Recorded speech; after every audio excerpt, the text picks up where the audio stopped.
하나님 아버지, 아침부터 이 시간까지 하나님께서 오늘도 우리에게 은혜를 더하여 주심을 감사드립니다. 하나님 아버지, 오늘도 우리 모든 심령들 가운데 크신 은혜를 더하여 주시고 인도하여 주셔서 말씀으로 우리가 무장하게 하시고 말씀의 권능이 우리에게 그대로 나타나게 하여 주시옵시고, 그래서 하나님은 지금도 살아계시고 역사하시는 하나님이심을 우리가 확신하고 강하고 담대한 믿음으로 세상 사람 가운데 보여줌으로 말미암아 우리로 인하여 또한 수많은 사람들이 하나님을 믿고 돌아오는 역사가 있게 하시고 부흥의 역사가 나타나게 하여 주시기를 원합니다. 전능하신 하나님 아버지, 우리의 모든 연약한 심령을 하나님께서 불쌍히 여겨 주시옵시고, 우리 교회도 하나님께서 더 많은 일꾼들을 붙이시고 또한 하나님의 뜻을 이루어 드리는 교회가 되게 하여 주셔서 하나님 아버지, 우리 교회로 인하여 또 다른 교회들이 세워지고 세상을 변화시켜 나가는 역사들이 나타나게 하여 주시옵소서. 오늘도 말씀을 전하는 무익한 종의 입술을 성령의 숯불로 태우시고 온전한 하나님의 말씀이 선포되어지게 하여 주시옵소서.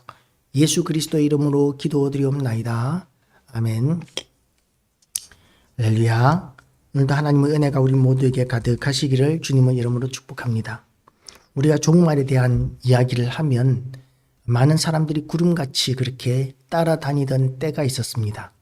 그런데 이제 그 종말에 대한 예언들, 종말에 대한 이야기들이 수없이 유행처럼 지나가다가 이제는 너무나 그 종말에 대한 이야기들을 하지 않는 시대가 되어버렸습니다.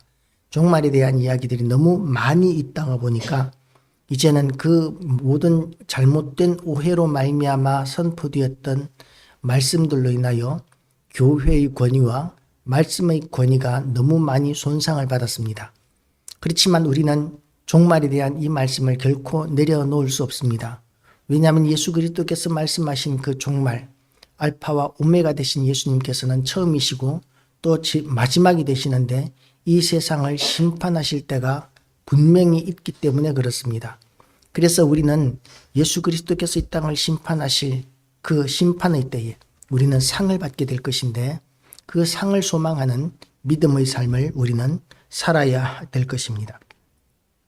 오늘 이 본문을 보면 천년왕국에 대한 이야기가 나옵니다. 또 내가 보면 천사가 무저갱의 열쇠와 큰 쇠사슬을 그의 손에 가지고 하늘로부터 내려와서 용을 잡으니 곧 옛 뱀이요 마귀요 사탄이라. 잡아서 1000년 동안 결박하여 무저갱에 던져 넣어 잠그고 그 위에 인봉하여 1000년이 차도록 다시는 만국을 미혹하지 못하게 하였는데 그 후에는 반드시 잠깐 놓이리라. 이렇게 천년왕국에 대한 이야기를 하는데, 이 마귀를 1000년 동안 감금하고 그 마귀가 그 힘을 제대로 발휘하지 못하게 만드는 그런 기간이 천년왕국이라는 이름으로 표현되고 있습니다. 천년왕국은 전천년설, 구천년설, 무천년설 이렇게 나타납니다. 전천년설이라는 것은 천년왕국 이후에 예수님이 재림하신다는 것을 의미하고, 후천년설은 천년왕국 전에 예수님이 재림하신다는 것이고, 무천년설은 천년왕국이 있는 것이 아니라 교회 시대가 천년왕국이다, 이렇게 설명하는 것이 이 전천년설, 후천년설, 무천년설에 대한 설명입니다. 이 이야기를 들으면 왜 단어를 이런 식으로 표현하는지를 저는 참 의문을 많이 가졌습니다. 전천년설이면 천년왕국 전에 예수님이 재림하신다는 건가? 뭐 이렇게 생각하고 표현할 것 같은데, 그런데 전천년설이라는 것이 예수님이 재림하시기 전에 천년왕국이 있다는 것이고, 그리고 후천년설이라는 것은 예수님이 재림하시고 난 뒤에 천년왕국이 있다는 것이고, 뭐 이런 식으로 왔다 갔다 하고 헷갈려지는 것이 저의 공부할 때의 용어 해석이었어요. 이름이 참 어떻게 이해를 해야 될지 헷갈리는 이름이 전천년설, 후천년설 뭐 그런 거였는데 중요하지 않습니다. 그런 것은 중요하지 않고, 중요한 것은 예수 그리스도께서 이 땅에 다시 오신다는 것이고, 그리고 또한 우리는 그때 영원한 상을 받고 영원한 영광을 누리게 되고 영원한 구원을 완성하게 될 것이라는 사실이 중요한 것이죠. 우리 교단은 거의가 무천년설을 주로 이렇게 신앙합니다. 교회 시대가 천년왕국이라는 것이죠. 예수 그리스도 이전에는 이제 성령을 이 땅에 이만큼 편만하게 부어주시지 않으셨습니다. 사도행전에서 마가의 다락방 사건 이후로 진정한 의미에서의 교회가 세워졌다라고 이렇게 생각을 합니다. 물론 교회라는 용어가 히브리서에서 광야교회라는 이름으로 이스라엘 백성들이 40년 동안 광야 생활한 것도 그것을 교회로 이렇게 표현하기도 했었지만, 그러나 그 광야교회라는 의미의 구약시대의 그 모임보다는 신약시대의 성령이 임재하심으로 말미암아 비로소 명실상부한 교회가 시작되었다라고 보는 것이 성경적인 입장입니다. 또한 신학적인 입장인 것이죠. 교회가 시작이 되면서 어둠의 영들이 물러가고 교회의 권세가 굉장히 강력해지고 마귀 사탄의 세력은 그 앞에서 길을 쓰지 못합니다. 마귀 사탄은 이제 교회 앞에서 또한 성도들 앞에서 힘을 쓰지 못하는 것이죠. 그래서 우리가 마귀 사탄 귀신을 두려워하는 것이 아니라 마귀 사탄 귀신이 우리를 두려워하고 피하게 되어 있습니다. 그렇기 때문에 성도들이 있는 곳에서 굿이 되지 않고 점을 치면 점이 되지 않는 이유가 우리가 가는 곳마다 어둠의 영들이 물러가고 힘을 쓰지 못하기 때문인 것이죠. 예수 그리스도께서 십자가에 못 박혀 죽으시고 부활하심으로 말미암아 마귀와 사탄은 그 허리가 꺾여 버렸습니다. 그렇기 때문에 힘을 쓰지 못하는 것이죠. 그런데 그 허리가 꺾여 버린 그 마귀 사탄의 정체에 대해서 우리가 제대로 이해하지 못하면 지금도 마귀와 사탄을 두려워하게 되고, 그런 두려워하는 마음을 타고 들어와서 마귀는 더욱더 기승을 부리게 됩니다. 그래서 하나님께서는 언제나 성도들을 만나게 될 때에 성도들에게 제일 먼저 주시는 말씀이 두려워하지 말라. 하나님도 두려워하지 말 뿐만 아니라, 물론 하나님을 경외해야 하지만, 그러나 우리가 마귀와 사탄이나 귀신을 두려워하는 것처럼 하나님은 그런 두려움의 대상이 아니십니다. 왜냐하면 우리를 너무나 사랑하시기 때문인 것이죠. 그리고 마귀와 사탄도 우리는 두려워하지 말아야 합니다. 왜냐하면 우리는 하나님의 사람으로서 그들보다도 훨씬 존귀하고 강력한 존재이기 때문에 그렇습니다. 그래서 우리는 모든 부분에 있어서 두려워하지 말아야 합니다.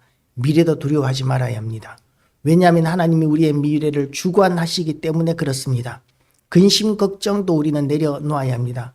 하나님이 우리의 모든 무거운 짐을 예수 그리스도께 맡겨버리라고 말씀하셨기 때문입니다.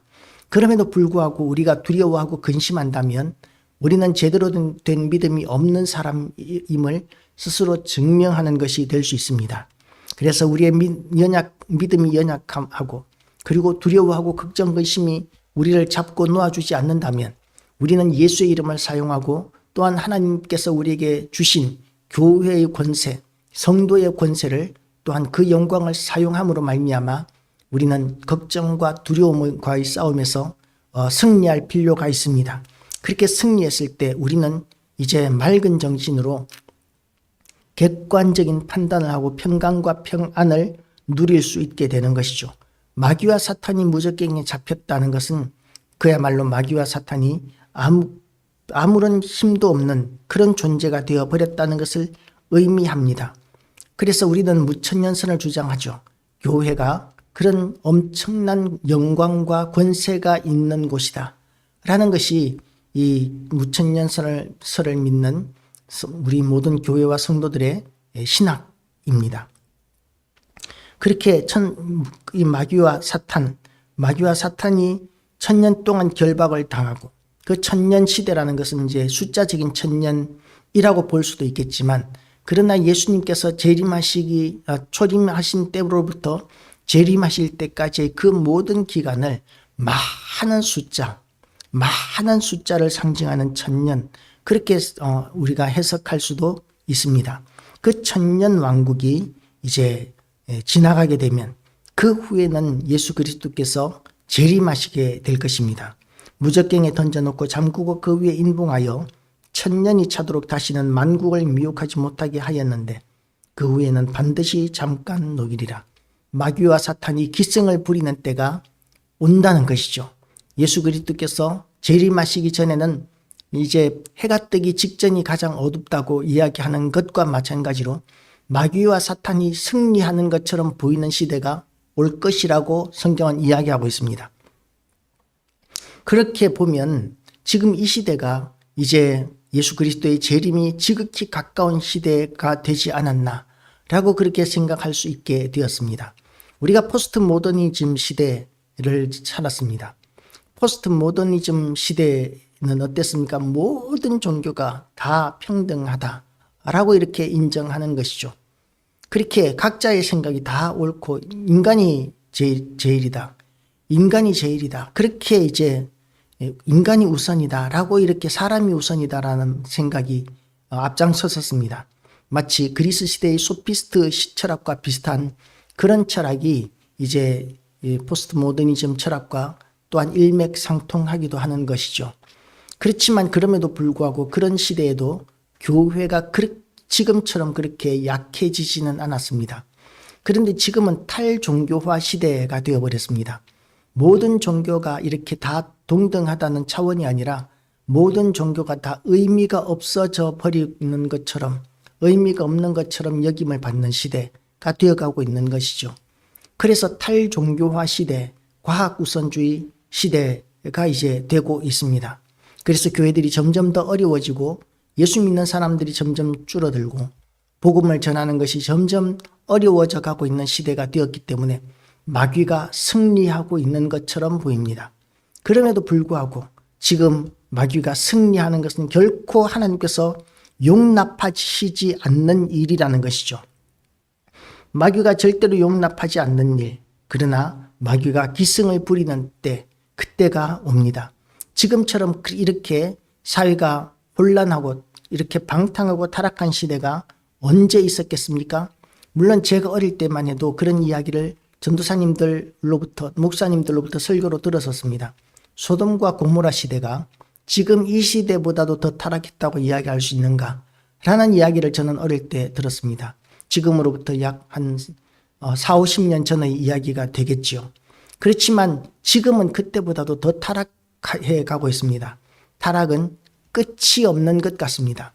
점점 더 사람들은 하나님께서 금하신 일들을 너무나 당연한 것으로 이렇게 여기면서 우리가 변질되어져 가고 있습니다. 우리가 이렇게 동성애라는 것에 대해서 옛날에는 그야말로 어떤 장애처럼 그렇게 여겼었는데 이제는 성적 소수자라 그래가지고 그들이 오히려 우리보다도 일반인들보다도 더 대단한 특권을 누리는 것 같습니다.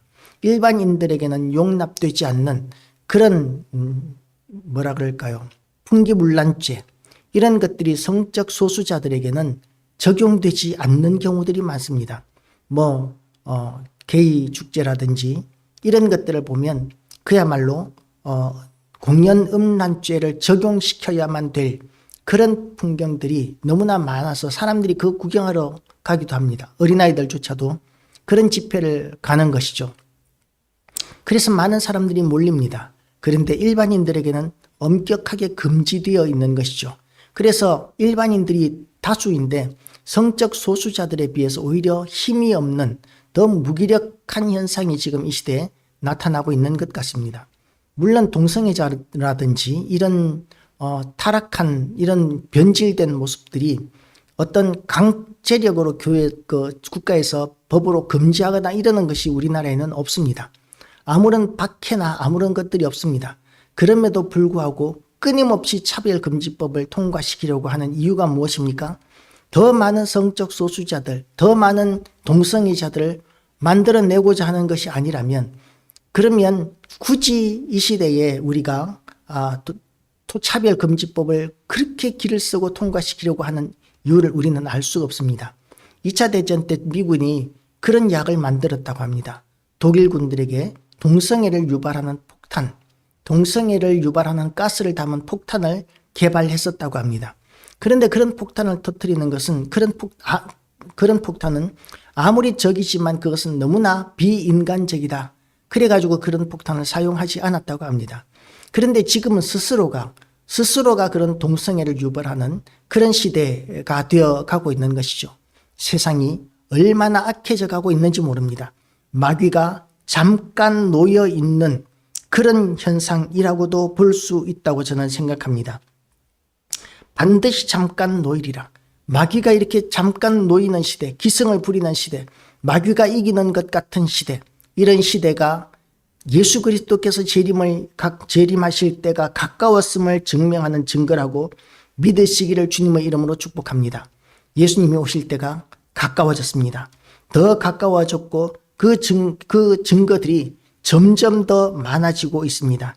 그리고 그렇게 예수님께서 오시면 어떻게 됩니까? 예수님께서 예수님의 이름을 위하여 희생하고 헌신하고 충성한 모든 자들에게 대하여 갚아 주실 것입니다. 또 내가 보좌들을 보니 거기에 앉은 자들이 있어 심판하는 권세를 받았더라. 또 내가 보니 예수를 증언함과 하나님의 말씀 때문에 목배임을 당한 자들의 영혼들과 또 짐승과 그의 우상에게 경배하지 아니하고 그들의 이마와 손에 그의 표를 받지 아니한 자들이 살아서 그리스도와 더불어 1000년 동안 왕노릇하니 그 나머지 죽은 자들은 그 1000년이 차기까지 살지 못하더라. 이는 첫째 부활이라. 우리는 예수 그리스도로 말미암아 이제 온 세상에 대한 심판과 또한 거룩함을 받은 자들입니다. 1000년 동안 왕노릇하는 교회와 성도들은 그야말로 지금도 하나님께서 온 천하보다도 귀하게 여기시는 왕이요 거룩한 나라입니다. 왕같은 제사장이요 거룩한 나라라고 우리를 그렇게 하나님께서는 존귀히 여기신다는 것이죠.